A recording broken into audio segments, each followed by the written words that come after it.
Boa noite, estamos ao vivo com Roberto Crema e Cláudio Sinotti.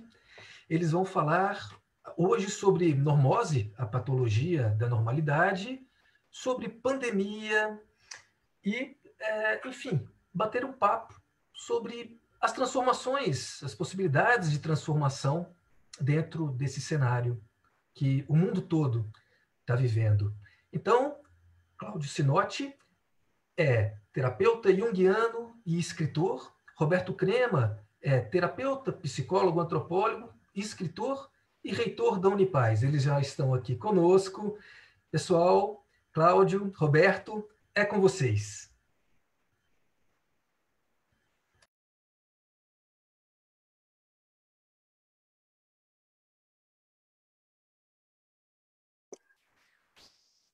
Olá, amigas, olá, amigos. Um grande abraço aqui da Bahia. Trago para vocês, saudando aí o nosso amigo Roberto Crema, Yuri, que está nos assessorando aí. Deixo esse grande, caloroso abraço nesse tempo que vivemos. E hoje vamos bater um papo. O tema proposto foi o Além da Normose, um Novo Começo. Falar um pouquinho desse conceito elaborado por Pierre Weil, Roberto Crema, Jean-Yves Leloup, e que traz, de certa forma, um aprofundamento tão intenso sobre o olhar humano. E eu via hoje o livro escrito em 2002, se não me engano, vou até mostrar para vocês aqui o meu exemplar, Normose e a Patologia da Normalidade. E é interessante que esse encontro, que vai completar 18 anos agora, trazia um conceito já elaborado desde os anos 80, quando de uma forma sincrônica, sincronicidade, convergente, trouxe esse aprofundamento sobre o olhar humano.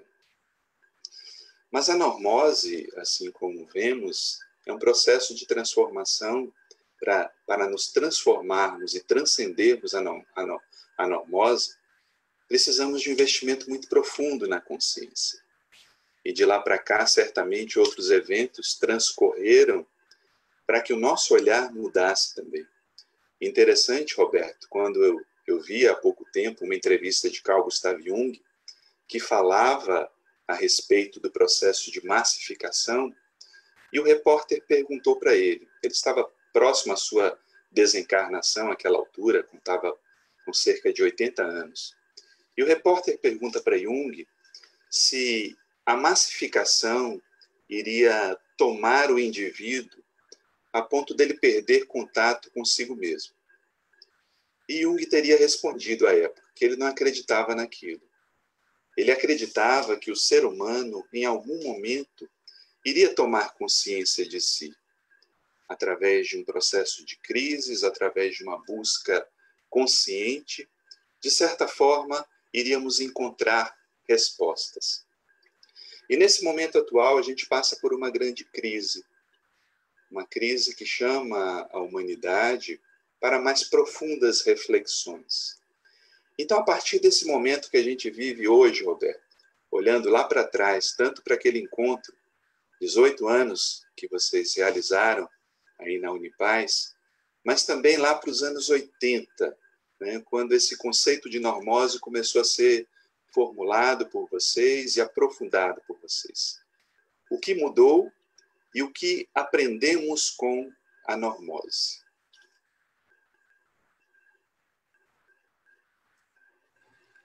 Olá, muito obrigado, meu amigo Cláudio, por estarmos novamente nesse diálogo que é tão necessário. De fato, eu considero o tema da normose incontornável. É interessante, quando eu te escutava, eu me lembrava de como foi o processo que nos levou a um simpósio que originou esse livro. Quando o Pierre Weil soube, ele já estava em contato com Jean-Yves Leloup na França, e já tinha escutado Jean-Yves falar sobre a normose. E quando ele soube, eu apresentei a ele um livro que eu escrevi no início da década de 80, análise transacional centrada na pessoa e mais além, com esse conceito de normose, o Pierre ficou extremamente tocado. Como? O Jean-Yves na França, você no Brasil? E, na realidade, eu falava no Brasil desde a década de 70. Eu falo sobre a normose num livro que eu escrevi, que nem faz parte dos meus livros, porque foram 3 livros que eu escrevi antes, numa etapa, eu diria que mais preparatória. Em 78 eu falo sobre a normose, num livro chamado Psicodança e Análise Transacional, uma proposta de integração. Então, o Pierre me disse, com aquele jeito dele pragmático, né? Roberto, tá aqui, tudo que eu falei sobre a normose, as entrevistas com Jean Villelou, os artigos do Jean Villelou em francês, algumas palestras que eu falei sobre isso também em espanhol, coloca a sua parte e publica o livro. Eu pego aquela pasta, trago para casa e depois de algumas semanas eu fui buscar a pasta. Eu não a encontrei. Eu revirei esse espaço onde eu me encontro nesse momento, não encontrei a pasta. Ligo para o Pierre. Digo, Pierre, eu tenho uma boa e uma má notícia. A má notícia é que eu perdi a pasta. Não sei onde ela foi parar. E a boa é que vamos deixar isso que já foi escrito para lá. Vamos fazer um simpósio. Jean Villelou, você e eu. E foi assim que esse simpósio aconteceu. E assim que esse livro surgiu. Foi publicado inicialmente pela Verus Editora, se não me engano, 4 edições. A Vozes já publicou, creio que, uma dezena de edições, que está penetrando no inconsciente coletivo. Então, assim como existem, depois de Freud, milhares de livros sobre a neurose, depois de Jung, milhares de livros sobre a psicose, eu gosto de confiar que ainda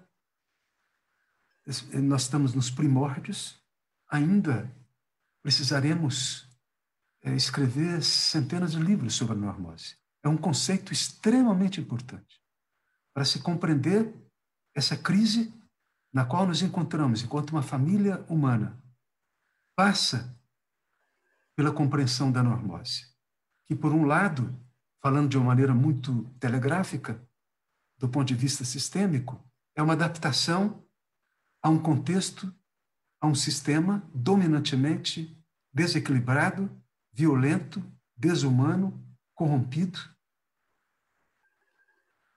egocêntrico. Então, uma pessoa que se adapta a esse sistema, ela está doente e mantendo o sistema. Nesse sentido, as pessoas realmente saudáveis, nesse momento que nós estamos atravessando, que alguns chamam de Kali Yuga, idade da escuridão, em sânscrito, mas os gregos chamavam de idade de ferro, é essa a idade que nós estamos vivenciando, é o horror da história, como alguns dizem. Uma pessoa saudável é desajustada. E nós não estaremos aqui nesse bate-papo se não fôssemos desajustados. E tenho certeza que as pessoas que estão nos escutando nesse momento não estariam nos escutando se não fosse, em algum grau, desajustadas. E é um desajustamento saudável, lúcido,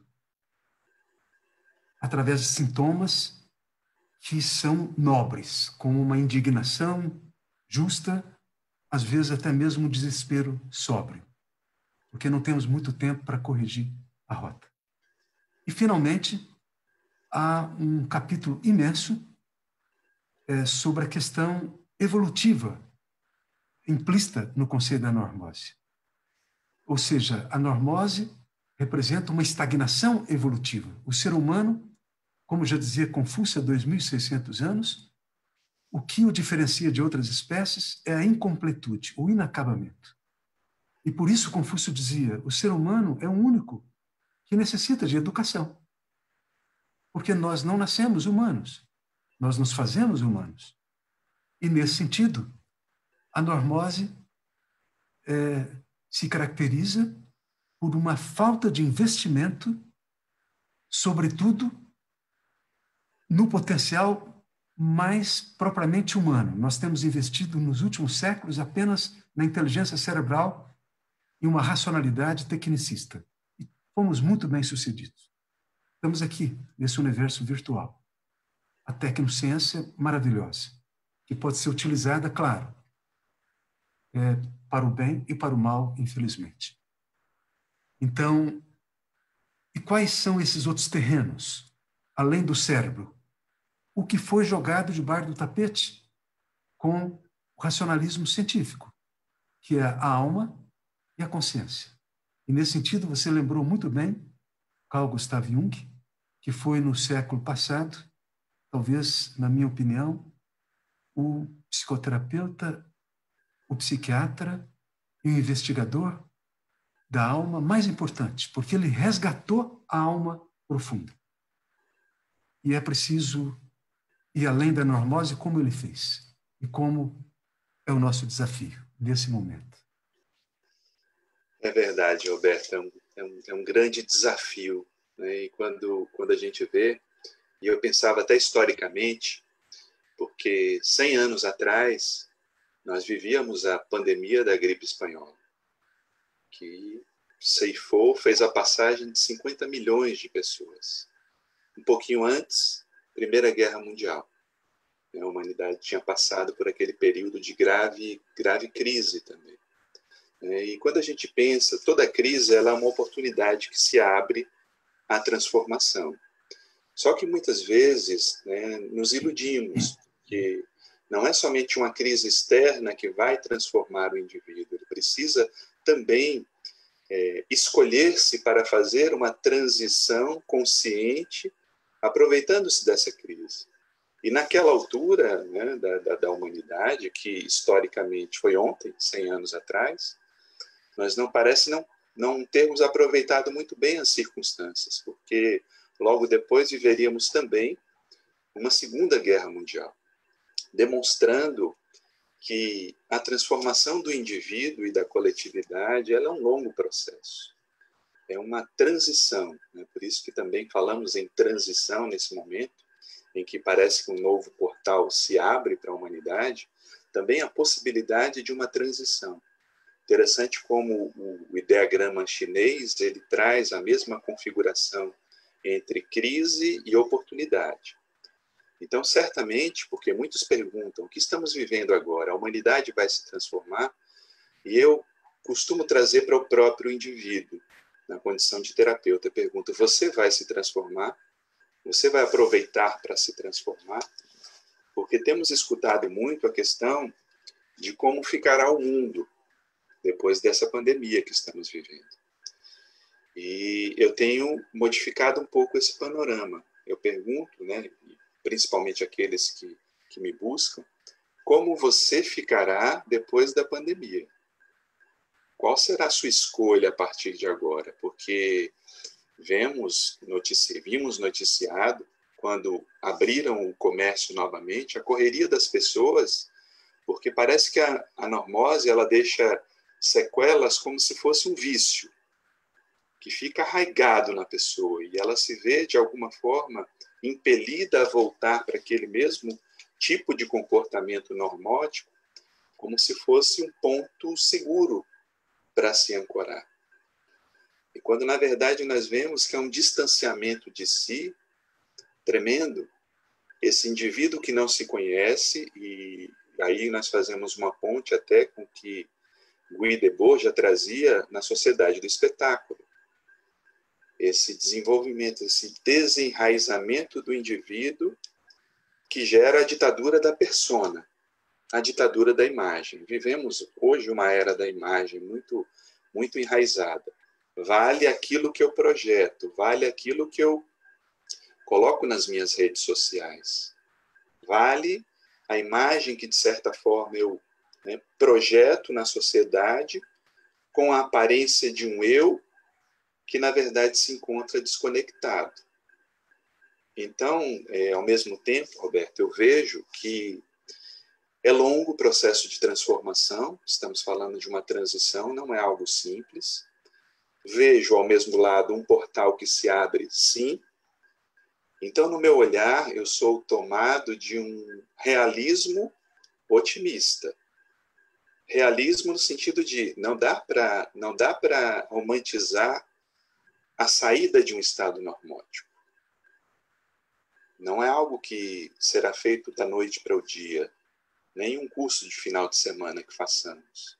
É algo mais profundo, porque envolve o compromisso do indivíduo em se conhecer e, em se conhecendo, se desvencilhar de hábitos arraigados que já vêm de décadas, se não séculos, gravados no nosso inconsciente coletivo, que traz períodos de graves crises que vivemos e que, infelizmente, não aproveitamos. Então, como é que a normose ela se enraiza, Roberto? E quais são as atitudes que podem favorecer essa saída do indivíduo, né, desse estado que se encontra tão intensamente arraigado no indivíduo e na cultura? Então, Cláudio, de fato, não é uma tarefa fácil, sobretudo nesses tempos que estamos vivenciando. Nós vivenciamos não só uma época de transição, sobretudo uma transição de época. Alguns denominam de transição planetária. Isso solicita aprender a morrer para renascer. E o grande problema é que todo mundo quer renascer e quase ninguém quer morrer. A morte não é popular. E, sobretudo, a morte para o conhecido. Você disse bem a questão dos vícios, das rotinas. A normose ela se reveste precisamente dessa esclerose.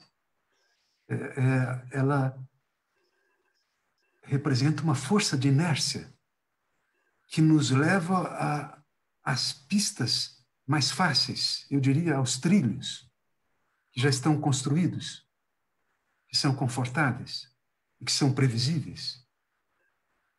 Quando a transformação individual, e nunca houve uma transformação social que não fosse através de uma massa crítica de seres que ousaram transformar a si mesmas, essas pessoas. Então, trata-se de ousar ir além dos trilhos, para as trilhas. Trilhas que não existem e que nós vamos inventar com os nossos próprios pés, tombando, se levantando. Esse é o caminho heróico, esse caminho que Jung foi o primeiro que no Ocidente nos desvelou, o caminho que podemos chamar de iniciático.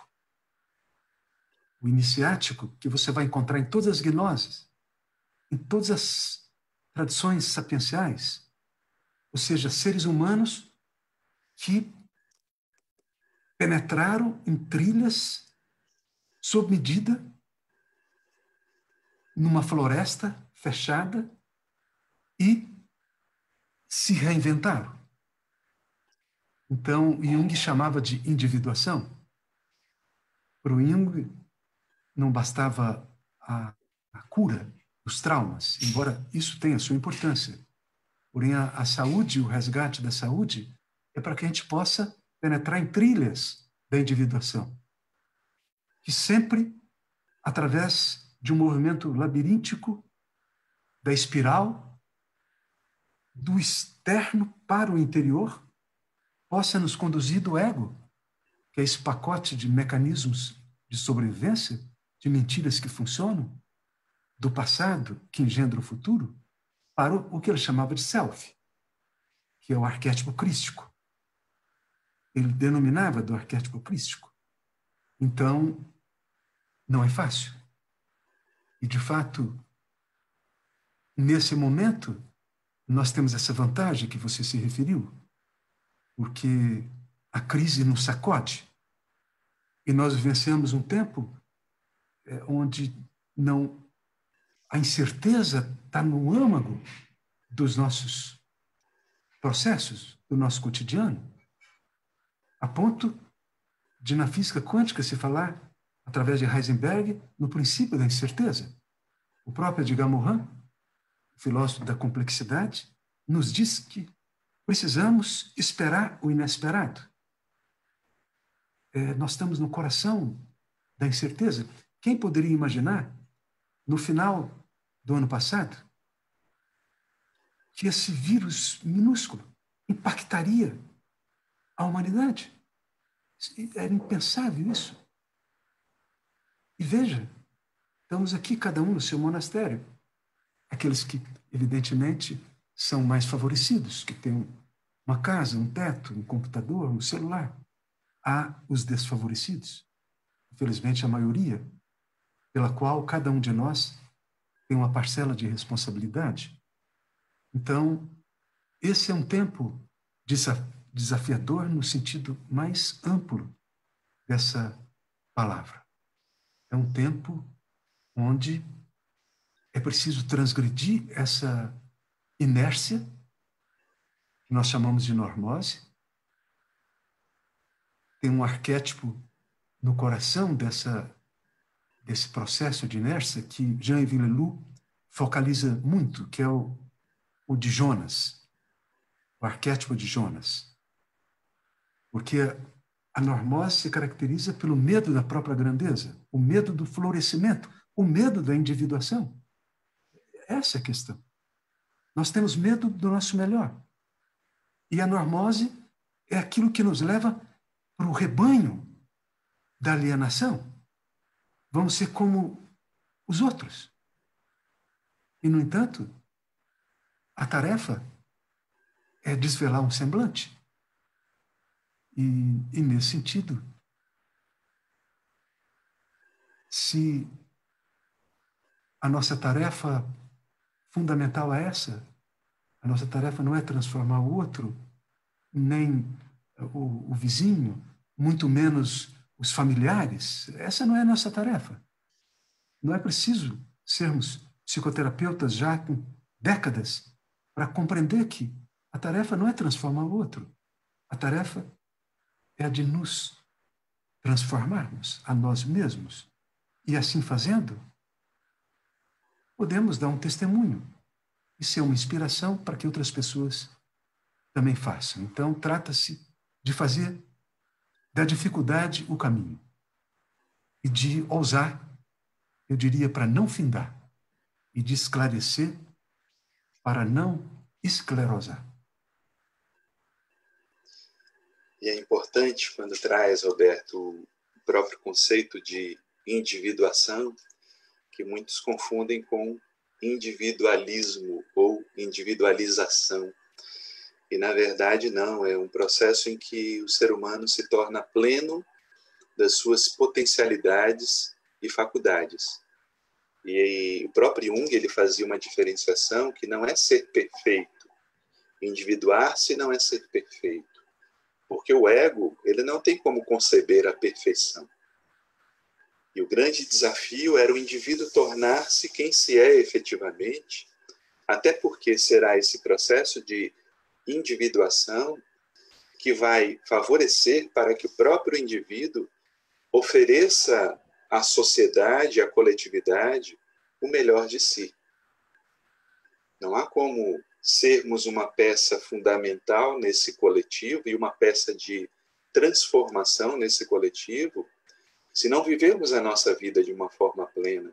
E até quando você traz o exemplo do Cristo, que o Jung utiliza como sendo um dos referenciais do self, um dos símbolos do self, é porque se trata de um homem, de um humano, que viveu a sua vida tão plena que se nós vivermos a nossa vida de uma forma plena, como ele viveu a vida dele de forma plena, seguiremos no propósito de individuação.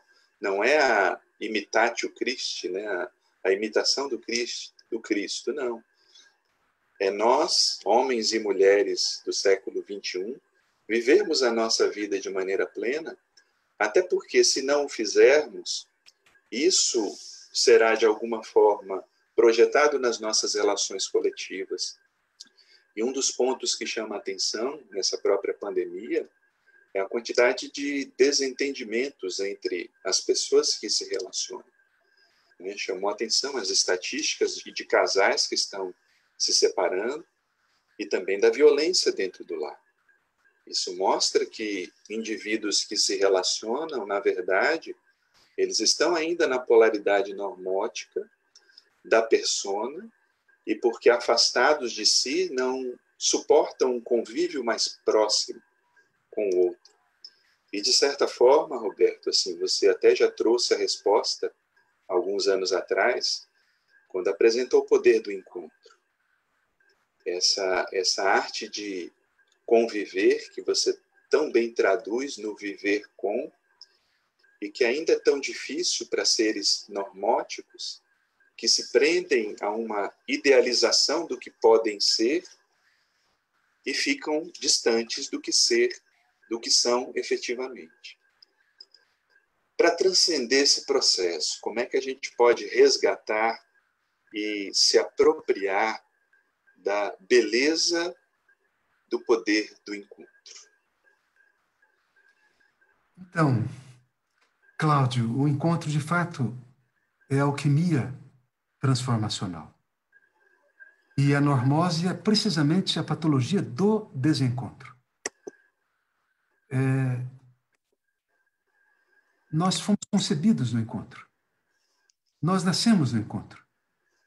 Nós existimos no encontro.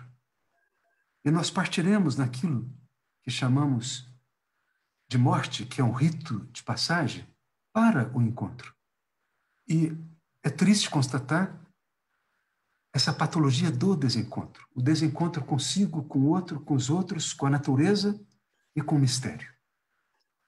É nesse sentido que o Jonas é importante para se compreender essa questão que você levanta. Porque ele é aquele homem que estava dormindo e foi despertado pela sua própria consciência, que ele diz: meu filho, levanta, fica de pé e vai para Nínive, a terra dos inimigos, dos judeus da época, e diga àquele povo que se eles continuarem como estão vivenciando, as escolas não ensinam o aprendiz a inclinar o coração para aprender. Os governos só pensam no egocentrismo corporativista.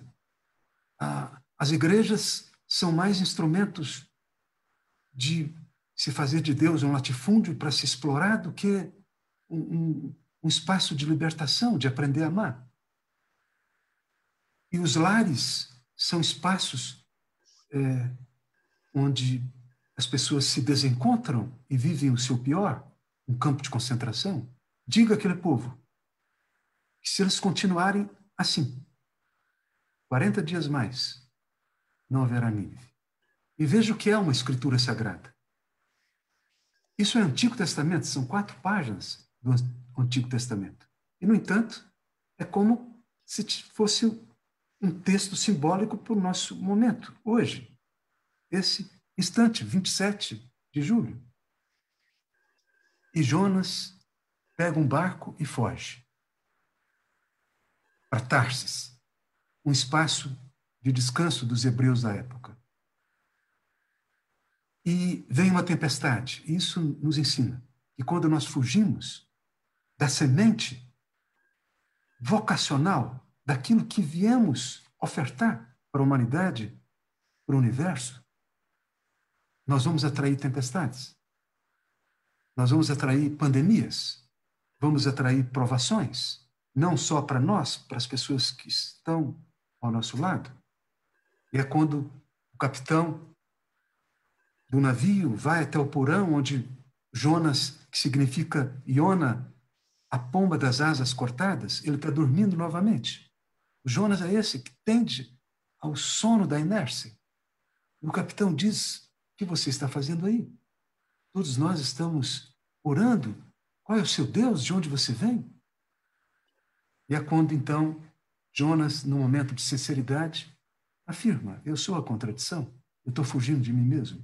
Então, de fato, essa semente de individuação no interior de cada um de nós solicita o estudo para que a gente possa se alinhar, e essa é a proposta da metanoia, ou seja, voltar ao eixo essencial.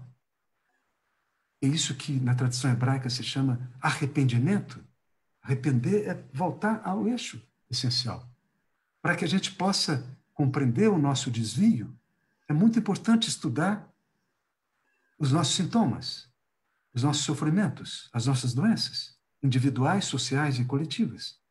Porque o sintoma e a doença, geralmente, são denúncias de desvios e de contradições. E esse, eu diria que é o livro que está aberto à nossa frente, à frente da humanidade. A pandemia, ela não é ruim. Ela traz uma mensagem. E se nós não aprendermos, se nós não escutarmos, interpretarmos e nos transformarmos através dessa escuta e dessa compreensão, outras pandemias virão, porque essa pandemia, em que pese que a chamada Covid-19, 2019, não é. Você disse muito bem, Cláudio, nós vivenciamos uma sociedade do espetáculo. Nós fomos condicionados e somos fanáticos dos acontecimentos, do literal, daquilo que acontece, dos eventos, do palco, e nós não aprendemos sobre o processo. E o processo é invisível, ele é silencioso,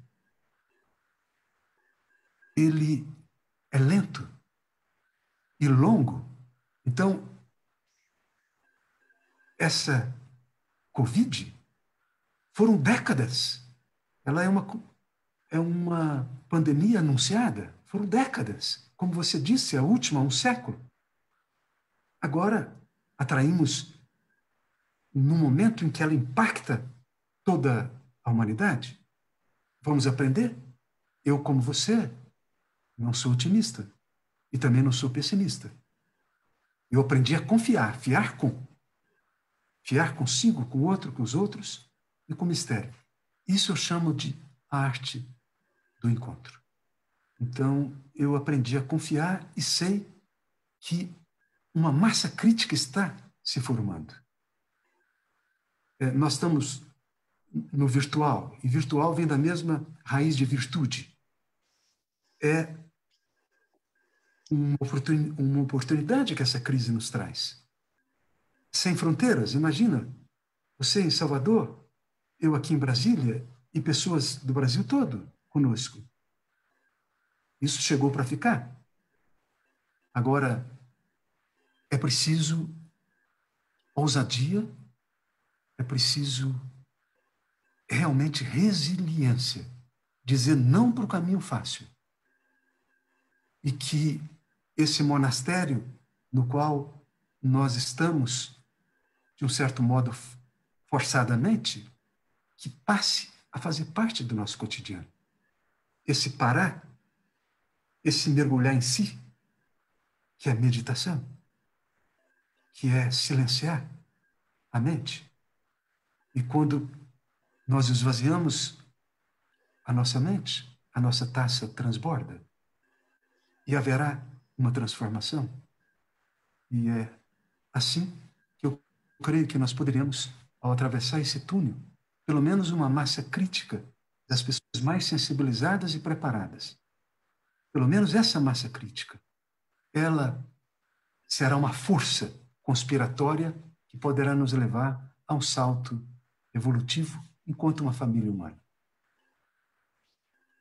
Salto evolutivo que passa por uma transformação profunda e que pede também outras transformações, porque, por exemplo, quando a gente vê a forma como a economia se estabelece a partir de indivíduos consumistas, ela já chega no esgotamento, cujo limite é a própria natureza, que dita já que agora a gente já chegou num limite muito perigoso por conta da nossa capacidade de transformar. Claro que o desenvolvimento técnico ele propicia comodidades, e se olharmos para décadas atrás, eu vi uma pesquisa recente que mostrava que, comparado aos anos 60, 70, hoje nós temos muito mais do que tínhamos então.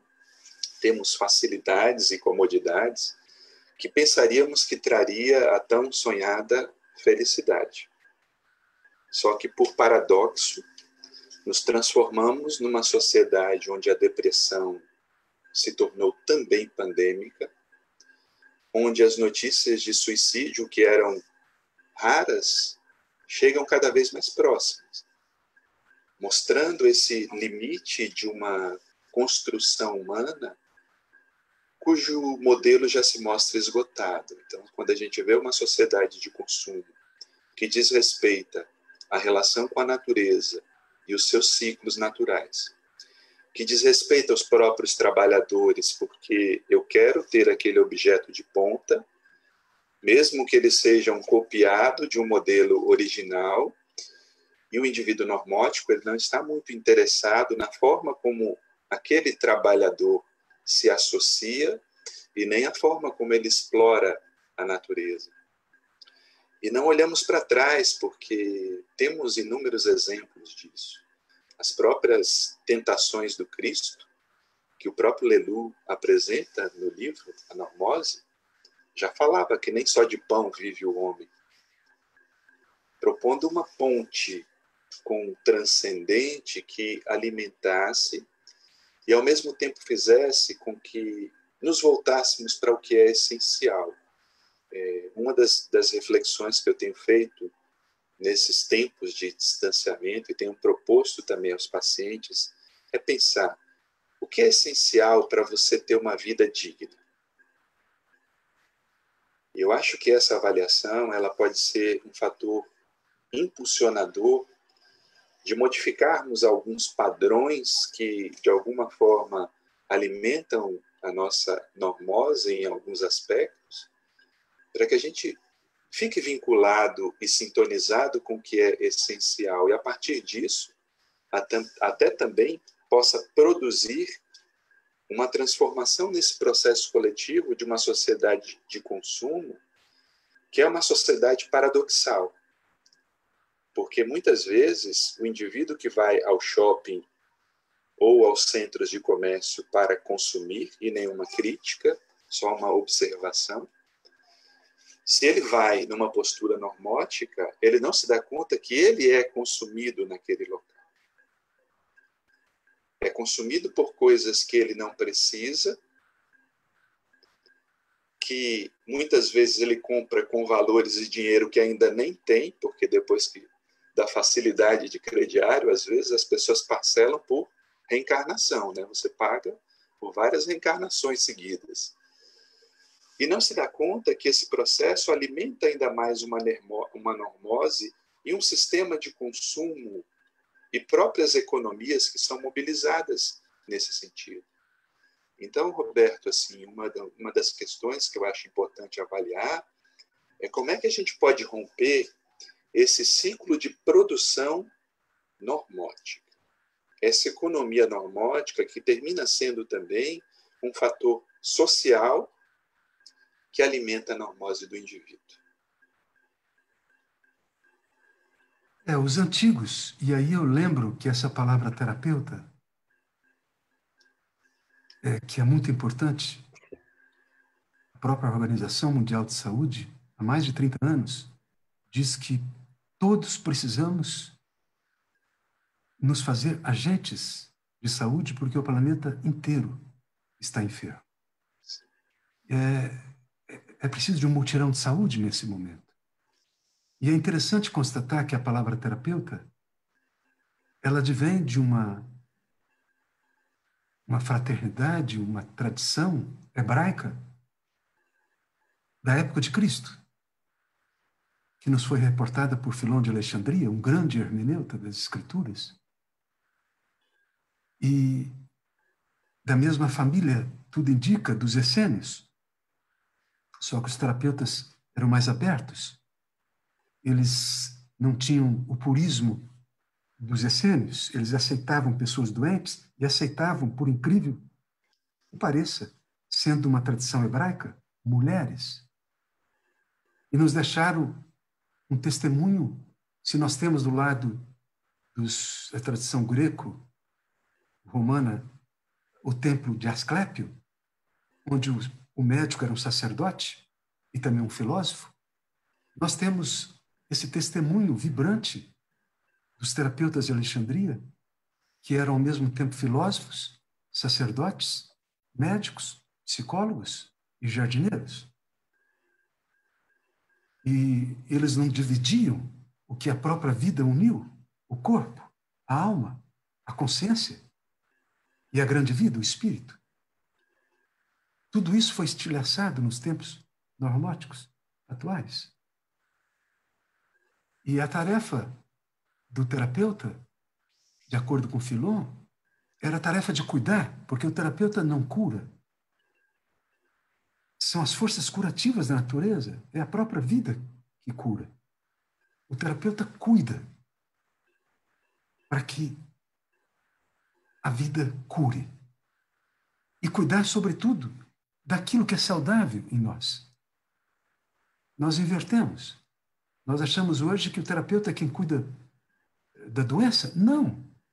Os terapeutas cuidavam da saúde essencial, levar a pessoa a um estado crônico de saúde.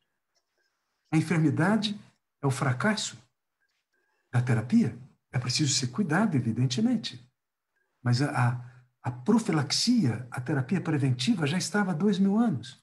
E é uma lástima que nós perdemos.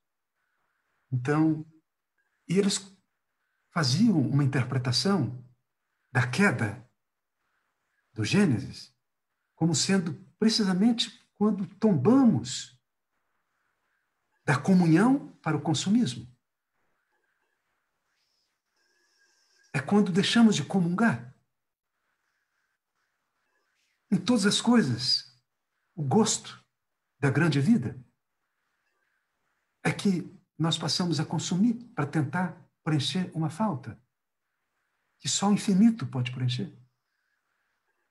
E é isso que provavelmente se encontra na base desse consumismo que tem depredado esse planeta e a Pachamama. E talvez a pandemia seja um sintoma que está nos alertando, porque subjacente à divindade que está implícita na pandemia, nós sabemos, é o Pan, que é um deus da mitologia grega, protetor dos bosques e das florestas. E quando nós invadimos e estamos desertificando as florestas, nós estamos chegando a um ponto do não retorno. Quem diz é Lovelock, o autor do conceito de Gaia. No livro mais recente que ele lançou, que eu não gosto do nome, mas é A Vingança de Gaia. E ele que diz, não há mais tempo.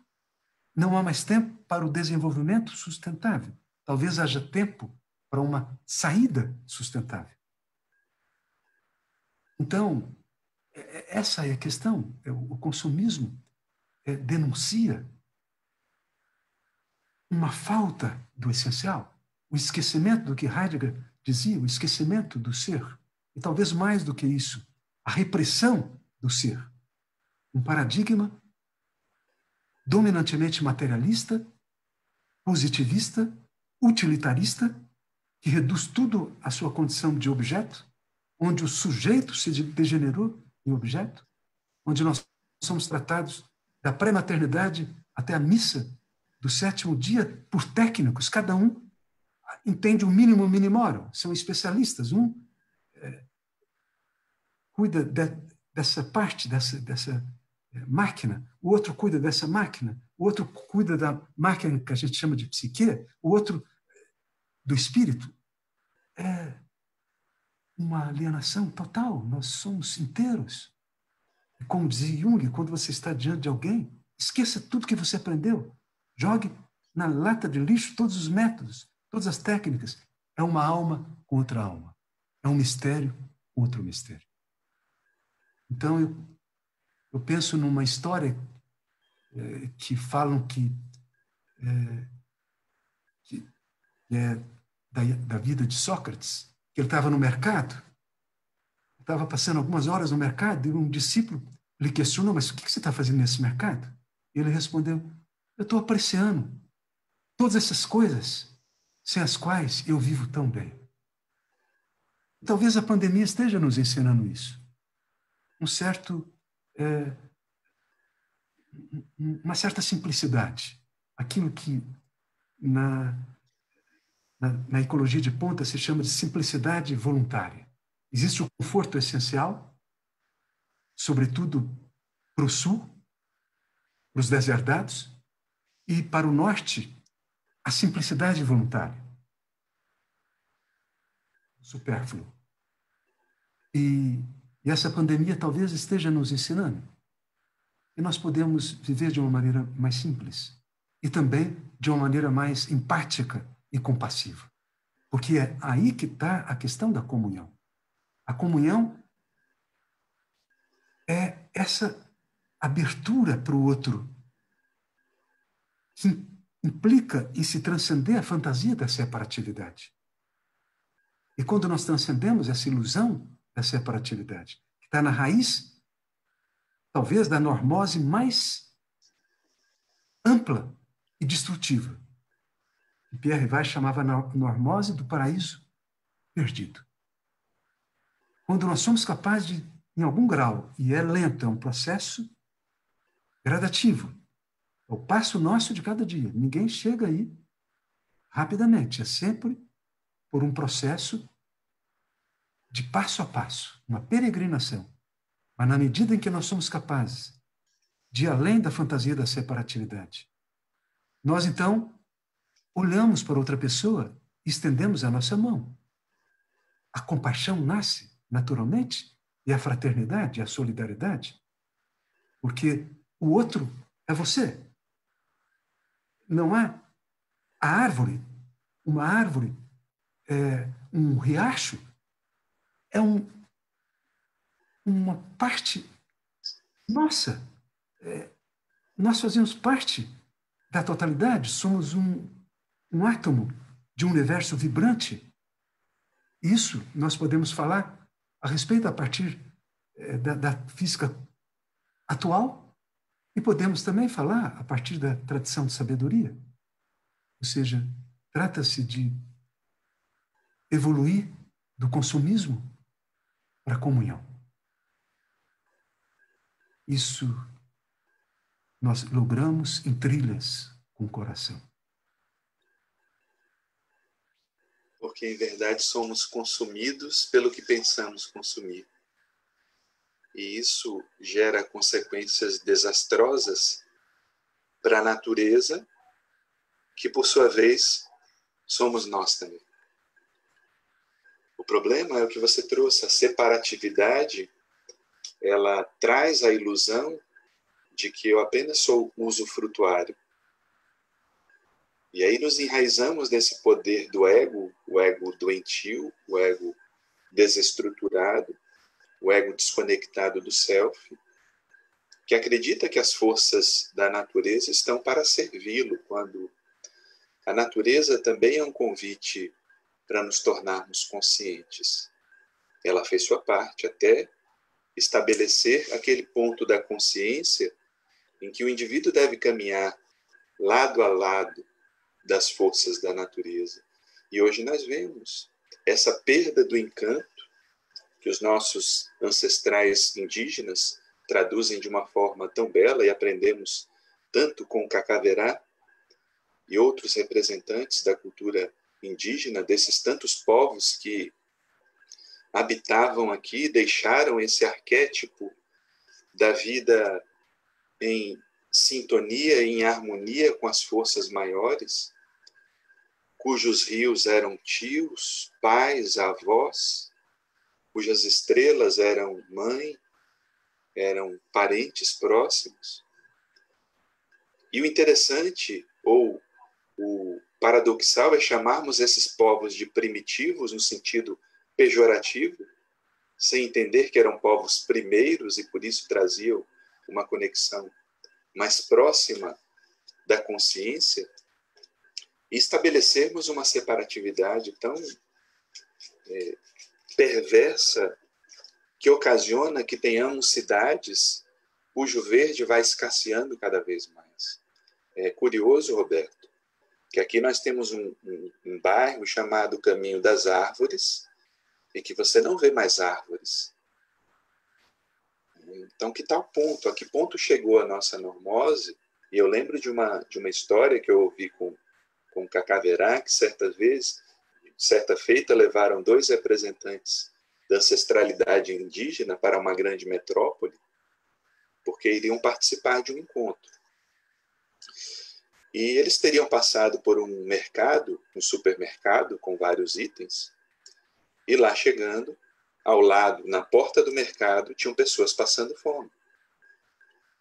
E para os indígenas aquilo foi inadmissível, como pessoas passavam fome, sendo uma fartura mostrada. Tal disparidade foi tão grande que eles teriam ido embora porque aqueles homens e mulheres não tinham mais jeito, tinham chegado a tal ponto de separatividade que não encontravam a relação entre si mesmo e os itens que a natureza oferecia. E essa cultura normótica, ela fez com que a natureza perdesse encanto aos nossos olhos, porque tudo nos chega fácil à mesa. Basta comprar, aqueles que têm poder aquisitivo, compram seus itens, não respeitam os ciclos de produção, porque agora com a produção modificada você pode ter frutas de determinada estação durante o ano inteiro, mas não se sabe a que custo que isso é feito. Quantos tóxicos, venenos são lançados na terra, e recentemente, na nossa pátria, infelizmente, o número é um número a perder de conta da quantidade de agrotóxicos liberados para a produção e que tem efeito sobre o próprio humano. Até a produção chamada saudável, ela está contaminada por conta do nosso lençol freático. E pensando nisso, nessa normose, até o Papa Francisco, uma grande inspiração, esse grande líder da humanidade, talvez uma das poucas referências de líder que nós temos na atualidade, lançou a encíclica Laudato Si, lembrando do exemplo de Francisco de Assis, aquele que trazia a comunhão tão profunda com a natureza, com o irmão Sol, com a irmã Lua, o irmão Vento, o irmão Fogo, e as forças da natureza próxima, que, como você bem lembra, trazia uma precursão da própria física quântica. Quando encontramos nas falas de Carl Sagan que somos poeira das estrelas, ou seja, o nosso ser se conecta não só com a natureza que podemos ver, mas com todo o universo. Como é que a gente pode resgatar esse encanto perdido, Roberto, para sair dessa normose que afeta a natureza e, por consequência, a nós mesmos que somos também natureza? Um caminho que eu considero muito importante é o estudo de seres humanos como esses que você acaba de mencionar. Como Francisco de Assis, como o Papa Francisco, como o Dalai Lama, como a Teresa de Calcutá, como Rabindranath Tagore, como Nelson Mandela, como Krishnamurti. E eu poderia multiplicar os exemplos. Eu tenho, há mais de 30 anos, estudado a plenitude. É um dos estudos que mais me envolve. Nesse momento, nós precisamos olhar para seres humanos que floresceram. É perigoso, porque o olhar é estruturante. Você se torna aquilo por qual você olha, se você apenas olha o pequeno, as pessoas desumanas, e às vezes muito bem-sucedidas, dentro de um contexto normótico. A gente pode reconceituar a normose como a atitude de fazer pequeno o grande. Como? Sem consciência, automaticamente. Egocentricamente. Enquanto a saúde plena é fazer grande pequenas coisas. Como? Introduzindo consciência, responsabilidade, cuidado, delicadeza, amor compassivo. E ao longo de toda a história da humanidade, seres floresceram e mostraram o alcance de um ser humano. Nós perdemos de vista o projeto humano. Nós estamos num momento tão alienado e tão apequenado que nós achamos que um ser humano é bem-sucedido, com qualidade de vida, alguém que consome, que tem uma boa casa, que é velhaca, que passa em cima dos outros, que consegue espertamente para si e para os seus apenas uma existência confortável. Isso é infra-humano. Isso não é humano.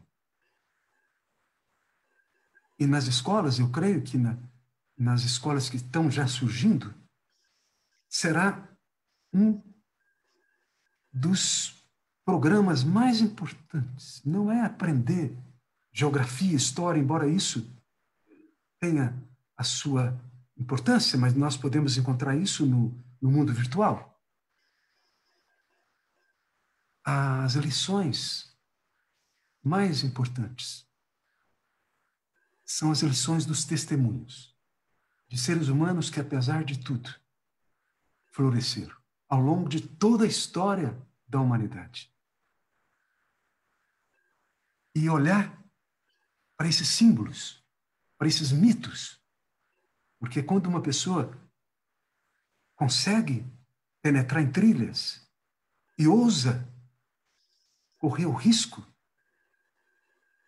e florescer e desvelar o seu semblante, essa pessoa vai se mitificando, como Jung, no final, ele que desconfiava das autobiografias, ele começou mais por insistência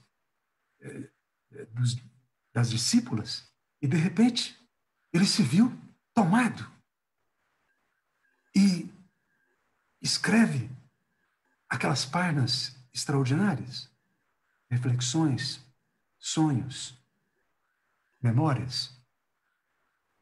E ele diz agora, eu, mais de 80 anos, estou começando a escrever um mito da minha existência. E ele teve a ousadia de dizer, eu sou a história de um inconsciente que se realizou. Ele falou isso com modéstia, com humildade. Nós não estamos aqui para um passeio apenas. Nós estamos aqui para oferecer algo único. Eu chamo isso de vocação, a voz mais profunda e permanente do desejo que nos trouxe à existência. E nós recebemos os talentos sob medida para realizar a vocação. Assim como convém estudar o livro, como eu disse, dos sintomas, das doenças e dos sofrimentos para compreender o desvio, a fuga. É muito importante estudar os maravilhamentos da existência, os momentos em que nós vivenciamos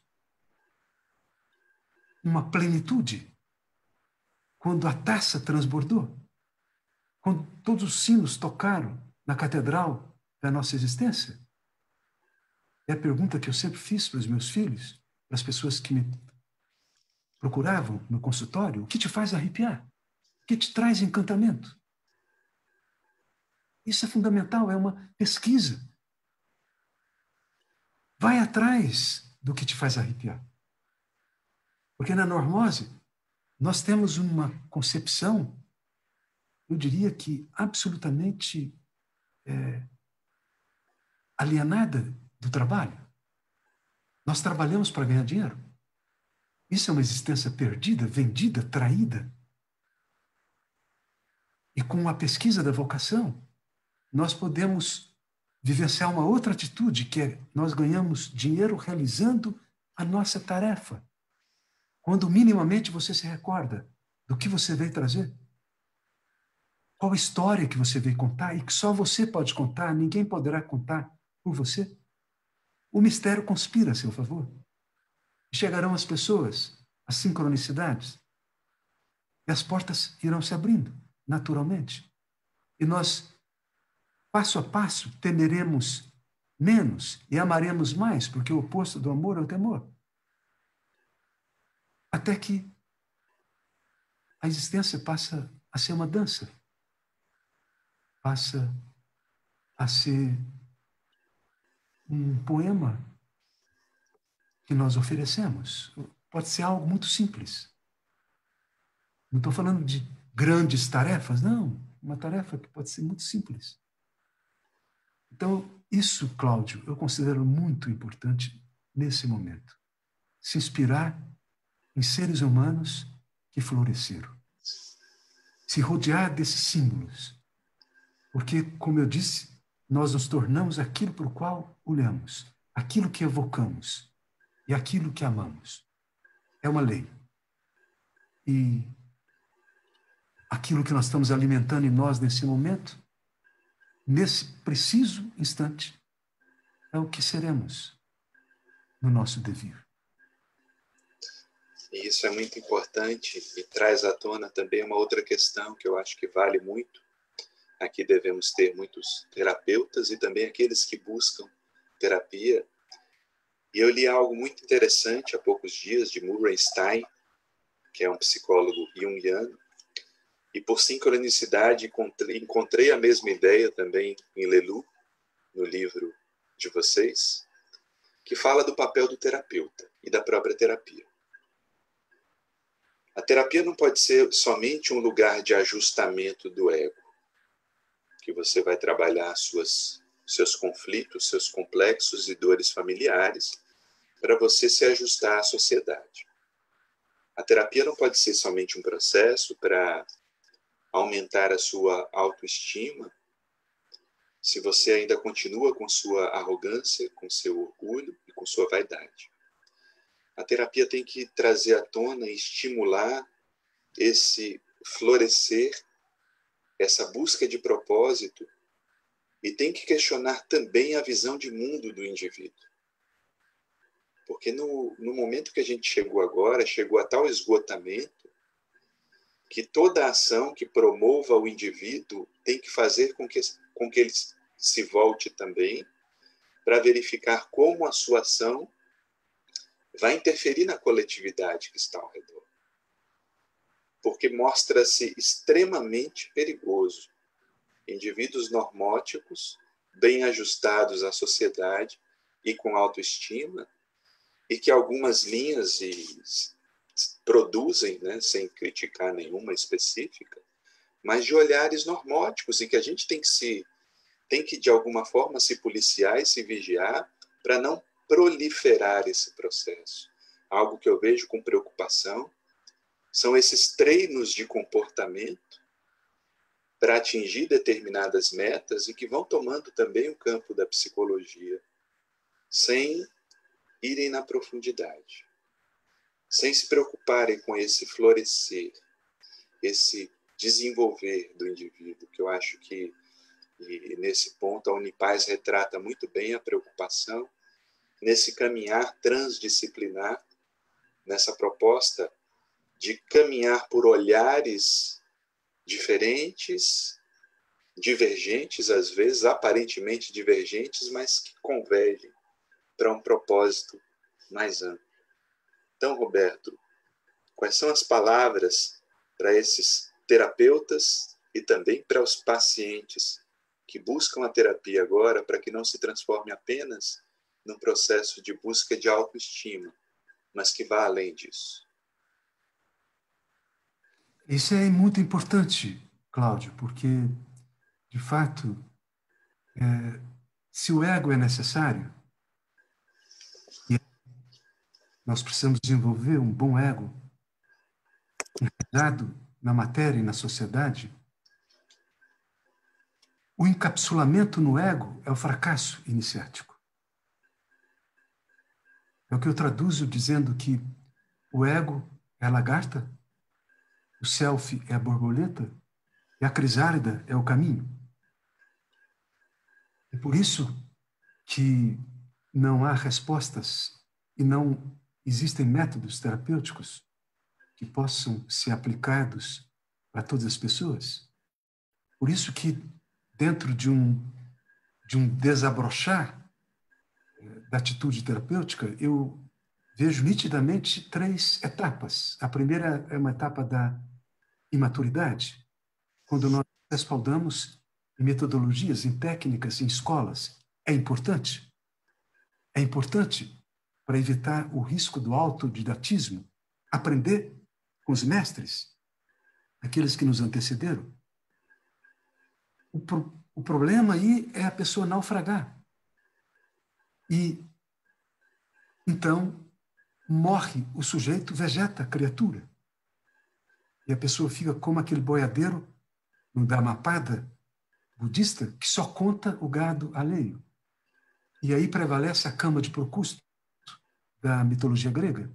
Se você se centra numa escola, num método, numa técnica, você terá que adaptar a pessoa e a realidade a isso.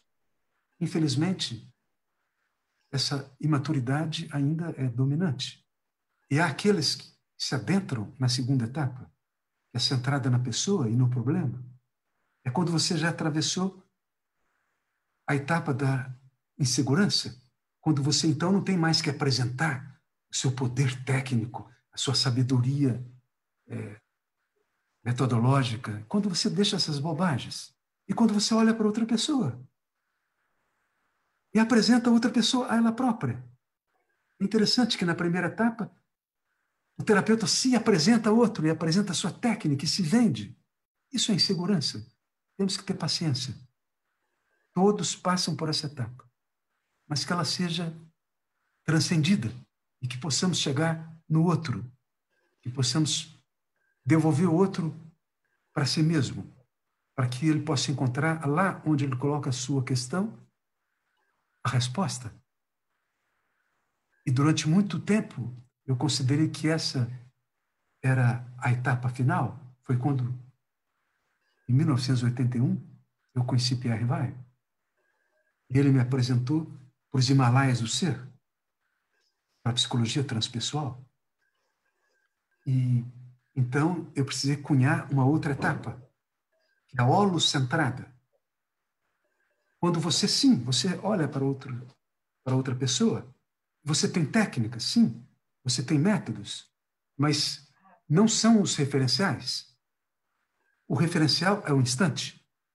É quando você se faz um instrumento do instante. O instante nos traz tudo o que necessitamos.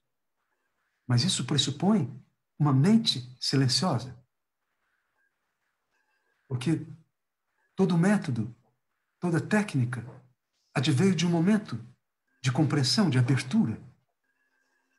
E você seguir cegamente uma técnica, um método, e mesmo um ser humano na sua dimensão meramente humana, isso não vai engendrar nenhuma compreensão maior. Nessa etapa holocentrada, eu creio que é onde somos orientados pelas sincronicidades. É onde nós compreendemos que o ser humano não é só ser humano. Ele contém em si o infra-humano, como você dizia, os regatos, as árvores, as pedras, os animais, estão todos no ser humano que estamos sendo. Nós temos o humano e nós temos o supra-humano. E como os antigos terapeutas diziam, toda tarefa é orientar o infra-humano pelo humano, que é a alma, e orientar a alma pela consciência. E abrir a consciência para o grande mistério da vida. Falando de uma maneira bem sintética, e talvez nos encaminhando para o final, porque eu percebo que o tempo está se esgotando, para que a gente possa conversar, para que as perguntas nos orientarem, é aquela questão do Édipo diante da esfinge, em que a esfinge lhe pergunta o que Pela manhã caminha com 4 pernas, ao meio-dia com 2, e ao entardecer, ao anoitecer com 3. E ele, que era um profeta, responde ao ser humano: primeiro engatinhamos, estamos na indiferenciação, estamos no aquém do ego. Ao meio-dia, estamos no dual, temos 2 pernas. E aí implica a dualidade e o duelo. A competição, isso tudo faz parte. Mas se nós prosseguirmos, porque seria uma catástrofe naufragar no 2, nós precisamos chegar no 3. Ao cair da tarde, haverá um cajado em nossas mãos, a mão da vida em nossas mãos humanas. O instante nos orientará. Aquilo que, na tradição do cristianismo, se chama Paráclito, o Espírito Santo, o Evangelho eterno. Se expressa através desse preciso instante. Então, eu creio que esse é o germe no interior de cada um de nós. E é preciso abrir espaço e caminhar para que esse germe possa florescer e se oferecer como um fruto para a humanidade e para o universo. Então vamos abrir espaço aí para o nosso Yuri trazer as questões, né, Roberto? Vamos lá, o pessoal está bem animado. Temos temos muitas perguntas, talvez não dê tempo para responder todas. Vou procurar focar nas que não foram tão abordadas assim, né? A Luciene de Andrade, ela pergunta: como nos desvencilhamos de uma vida que já não nos serve mais? Cláudio ou Roberto? Quem sentir? Como nos... Repete, por favor. Como nos desvencilhamos de uma vida que já não nos serve mais? Eu acho interessante que já há percepção de que a vida não serve mais. E se já há percepção, é necessário buscar novos paradigmas para seguir. E Jung, ele dizia que 3 virtudes são importantes para o processo de individuação: coragem, humildade e perseverança. Coragem, porque iremos nos deparar com paisagens que não gostamos em nós mesmos, que é a nossa própria sombra. E o trabalho com a sombra é um trabalho contínuo, porque, como costumamos projetar nos outros, reconhecer aquilo que nós condenamos nos outros não é algo fácil. Então, essa seria uma tarefa que exige muita força moral para lidar com ela, e por isso mesmo a virtude seguinte, que é a humildade. Humildade que vem de humus, que a mesma raiz de humano, terra, que nos conecta com a terra. E nesse processo de nos conectarmos com a terra, de nos vergarmos, temos também que perseverar. E perseverar tem uma etimologia muito profunda, que quer dizer estar de pé. Primeiro nos vergamos e depois ficamos de pé. E se cairmos, levantaremos. Se cairmos novamente, levantaremos novamente. Porque o processo de transformação é contínuo, mesmo porque esses padrões arraigados, eles muitas vezes foram construídos durante décadas, durante séculos, às vezes vêm de raízes ancestrais e precisam dessa força de vontade para a transformação. Portanto, Luciane, se você já reconhece que esses padrões não te servem mais, então busque nessas 3 virtudes um caminho de transformação para o autoencontro, o encontro consigo mesmo. Muito bom. Obrigado, Cláudio.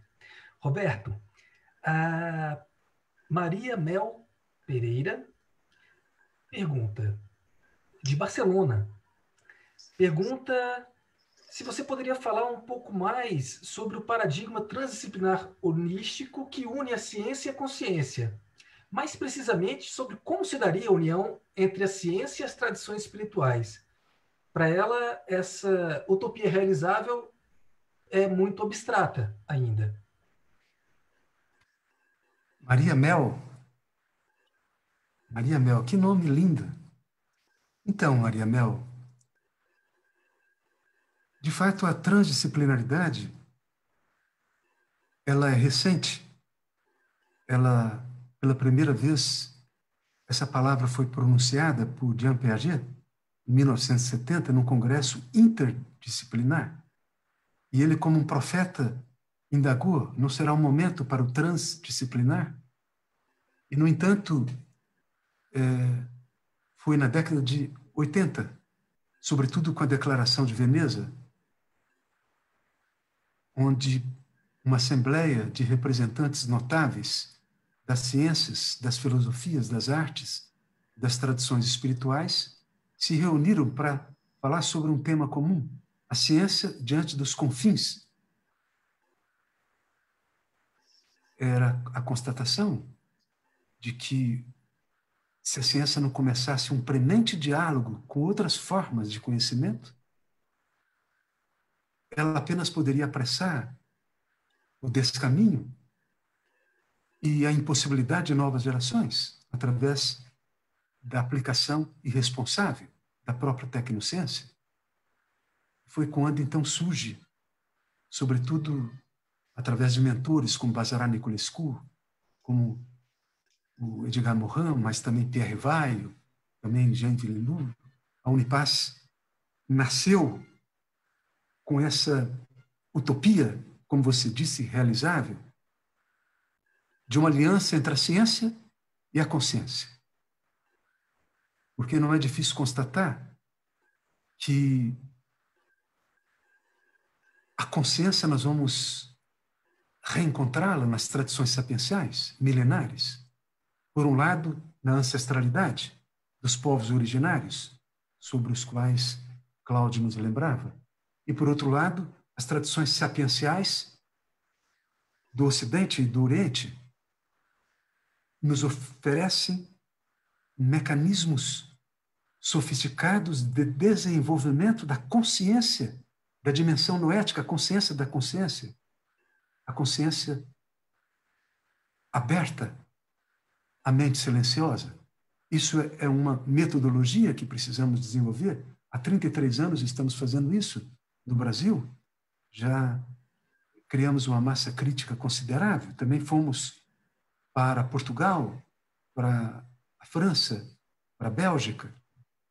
E chegamos próximo também na Espanha. Quase realizamos um congresso transdisciplinar da Unipaz na Espanha. Essa questão nesse momento, eu diria que é uma atualização do pacto do século XVII. Eu vou falar isso de uma maneira extremamente e até rudemente sintética. No século XVII, houve um pacto. E é interessante, quase ninguém fala nesse pacto. E que pacto foi esse? Aqueles representantes das ciências eram frágeis. Um Galileu, um Copérnico, um Bacon, um Descartes, um Newton, um Voltaire, um Locke, um Hobbes, todos eram frágeis e todos tiveram que negociar com um poder despótico. A Igreja, e sobretudo a Santa Inquisição, porque no período medieval da escolástica nós tivemos momentos maravilhosos, mas aí nós estamos falando de um obscurantismo, de um excesso, de um religare, que acabou, através de um terrorismo de consciência, reprimindo a mente objetiva da espécie. Então, houve um pacto. E que pacto foi esse? A ciência fica com o mundo da matéria, o mundo da objetividade, quantificável, verificável. E a Igreja fica com a alma, a consciência, o espírito. A ciência fez um bom trabalho. E nós saímos de um extremo e fomos para outro extremo. E estamos vivenciando um certo obscurantismo, onde a experiência do sagrado, dos valores fundamentais de uma ética do coração, essa consciência é reprimida em nome de algo que confusamente chamamos ciência. E nessa leitura que eu faço, nós estamos realizando um novo pacto. Trata-se de aliar, não há nada a ser excluído. Aliar o melhor da Idade Média, que é a catedral, o monastério, o oratório, com o melhor da Idade Moderna, que é a academia, a tecnociência, o laboratório. Isso, eu diria que é essa epopeia de consciência que nós estamos vivenciando nesse momento. E há pessoas, felizmente, em todo o planeta, conspirando por essa aliança entre a ciência e a consciência. E não se trata simplesmente por uma busca de uma arquitetura mais ampla do conhecimento, não. Trata-se do futuro das novas gerações. Se nós não resgatarmos uma ética que nós vamos encontrar em todas essa corrente do ser, como é chamada a corrente do ser, que vem do Oriente, que também passa pelo Ocidente, é uma corrente do ser milenar. Se nós não resgatarmos essas tecnologias do ser, não basta o saber, porque essa, e eu encerro com essa questão, não basta saber. O saber desconectado do ser nos leva apenas para o fim, não só da humanidade, como da biosfera. Agora, não basta apenas ser. Um ser desconectado do saber também é uma alienação. E é preciso, portanto, ousar essa integração do saber com ser. Daí que brota a compreensão, que é o fruto do que nós chamamos de abordagem transdisciplinar do diálogo da ciência com a filosofia, a arte e a tradição sapiencial. Inshallah. Inshallah tenhamos tempo para criar uma massa crítica que possibilite o salto qualitativo e evolutivo. Muito bom, estamos bem próximos do prazo estipulado para o fim da live, mas ainda há tempo para mais uma perguntinha. Cláudio, a Tatiana Casagrande pergunta: tem outro recurso que nos tiraria da normose, além da psicoterapia, que muitas pessoas não têm acesso ou não têm coragem de iniciar? Como sair da normose, que também nos afeta, nós terapeutas e psicólogos? Jung costumava dizer que o psicoterapeuta ele não pode levar o paciente em regiões que ele não visitou. Portanto, o processo de autoconhecimento ele é contínuo. E está disponível em todas as fontes acessíveis para aqueles que buscam.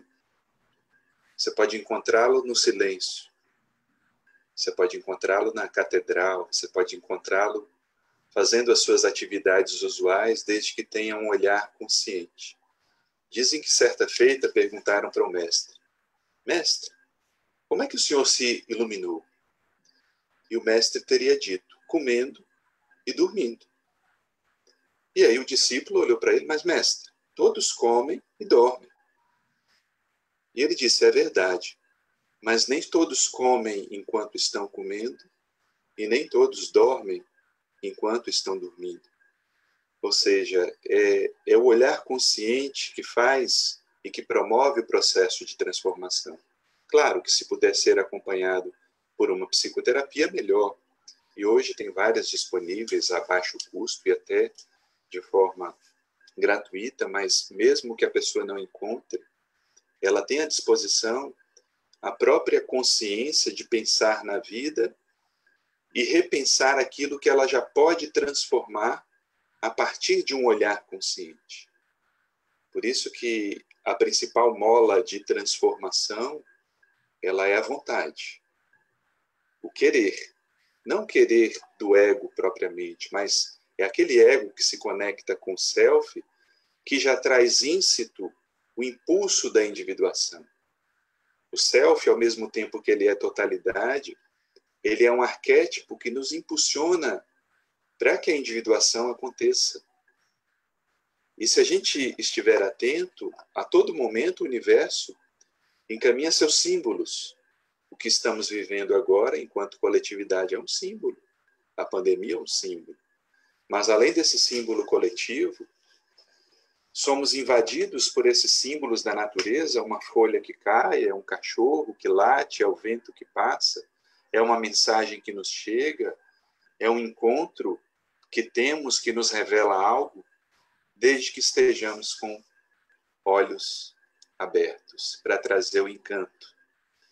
Esse encanto que a normose tira dos nossos olhos e que, por isso mesmo, eu vou pedir para o Roberto falar um pouquinho desse encontro do mundo encantado, do mundo imaginal, que traz de volta esse encanto para os nossos olhos, para os nossos corações, para a nossa alma, porque não foi o mundo que perdeu seu brilho. Foram nossos olhos que perderam a faculdade de ver o brilho no mundo. Então, quando resgatarmos essa faculdade, a partir de nós mesmos, estaremos fazendo o nosso processo, seja acompanhado por um psicoterapeuta ou não. E nesse momento final, quero deixar aqui meu abraço caloroso aqui da Bahia, do inverno rigoroso aqui da Bahia, 25 graus, e os baianos estão todos cobertos e agasalhados, né? Ao seu coração, pedindo que acredite, confie e prossiga esse caminho, porque além da normose, tem um novo começo possível para aquele que escolher que agora será um novo começo. Grande abraço, gratidão às amigas e amigos que nos acompanharam. Obrigado, Cláudio, por nos lembrar desse encontro que estamos programando para setembro, o mês da primavera. Porque, de fato, o que nós precisamos para transcender a normose é coragem. Jung falava da coragem, como você nos lembrou. Guimarães Rosa também, no seu épico Grandes Sertões, Sertões Veredas. O sertão está dentro da gente. E o que o sertão nos pede é coragem. Coragem dos trilhos ousar trilhas.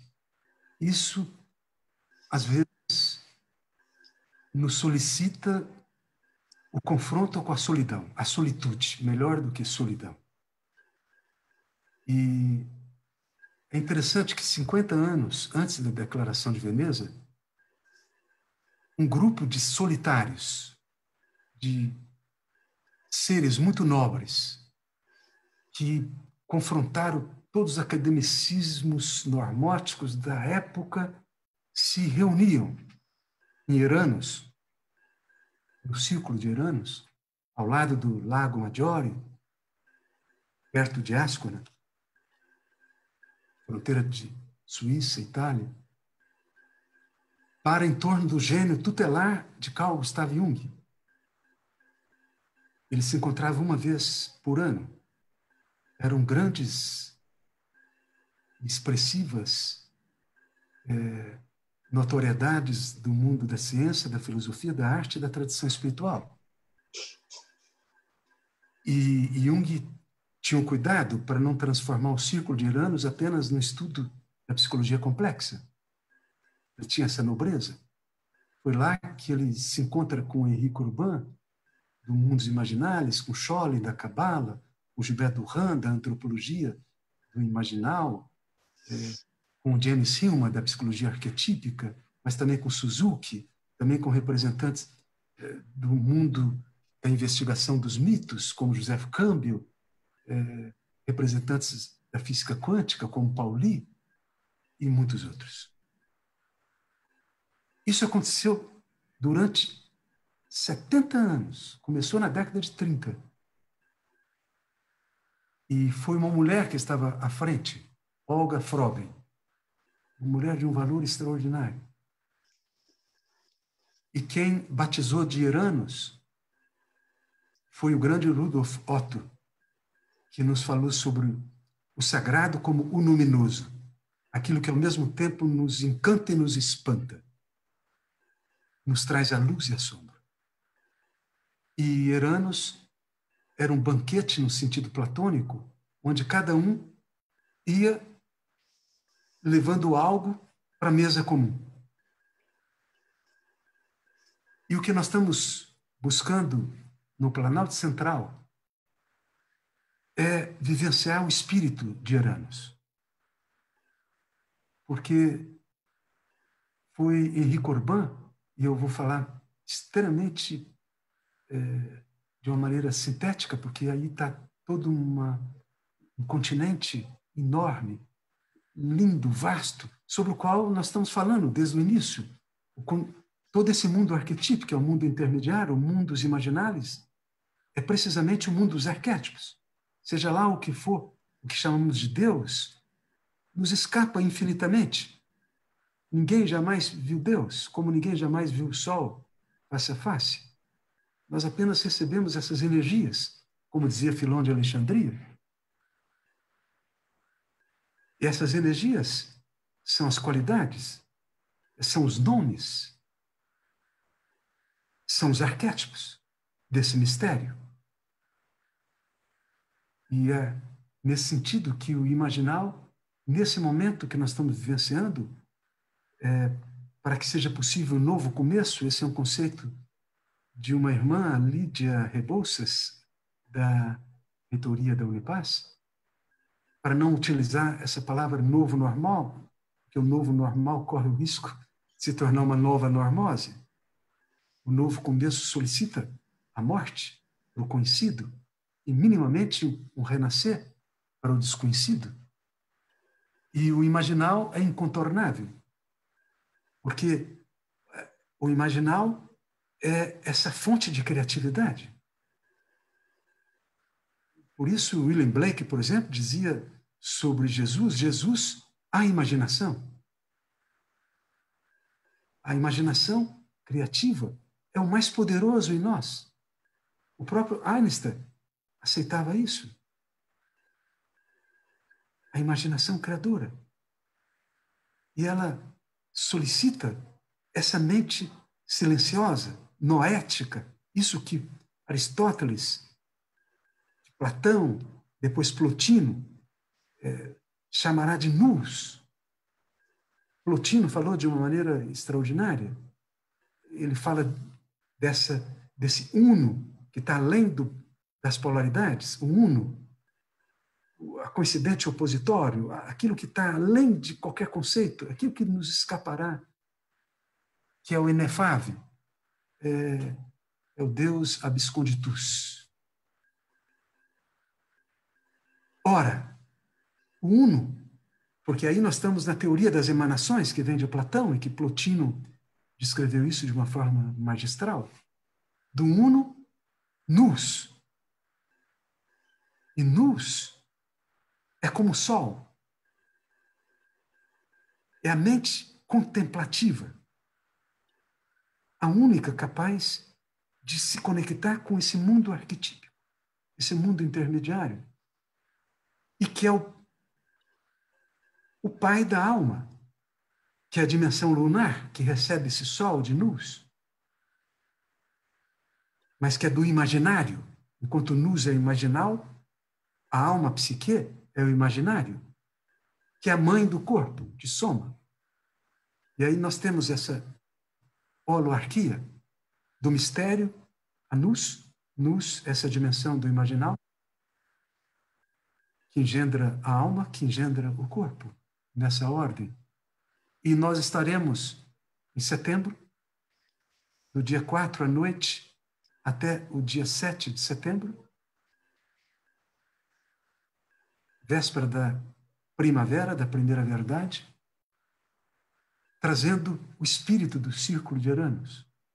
através de representantes da tradição do Mundos Imaginários, que é uma tradição milenar, que vem de Platão, mas vem por toda essa corrente da gnose islâmica, de Avicena, Sohrawardi, Ibn Arabi, Molla Sadra, até um Henri Corbin, fazendo uma convergência com a gnose ocidental, de um Jacob Boehme, de um Swedenborg, de um Paracelso, e, naturalmente, a psicologia complexa, do Carl Gustav Jung, que estará muito presente nesse encontro. Haverá um simpósio sobre o Livro Vermelho.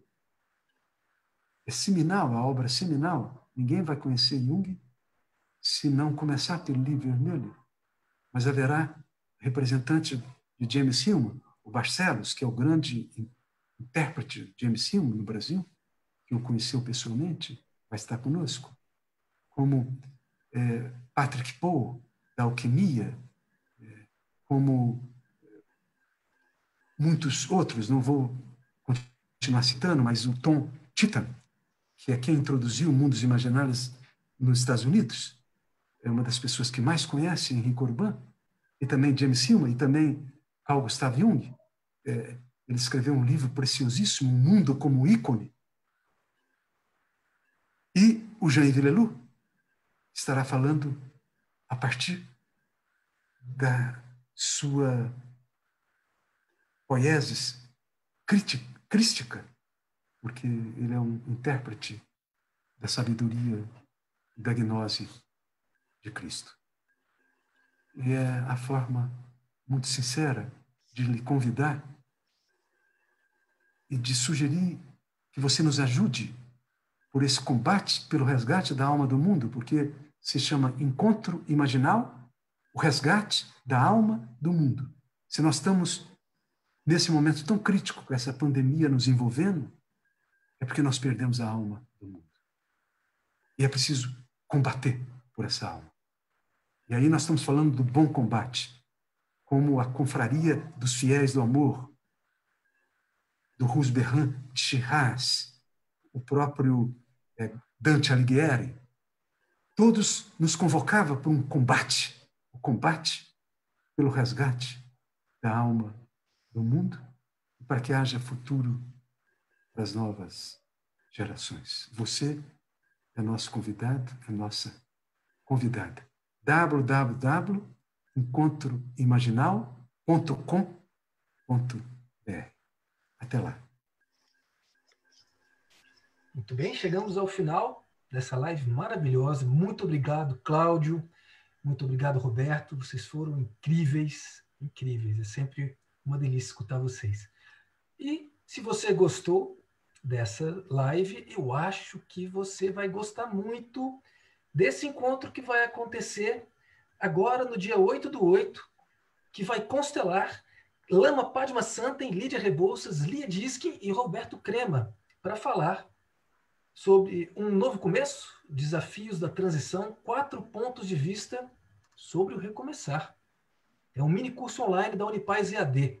As inscrições estarão abertas em breve, são vagas limitadíssimas e estará pelo Simpla. Então, boa noite, obrigado por ter nos acompanhado até aqui e até breve.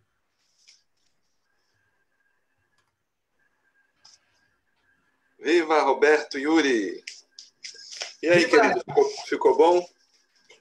Sim, estou encerrando agora.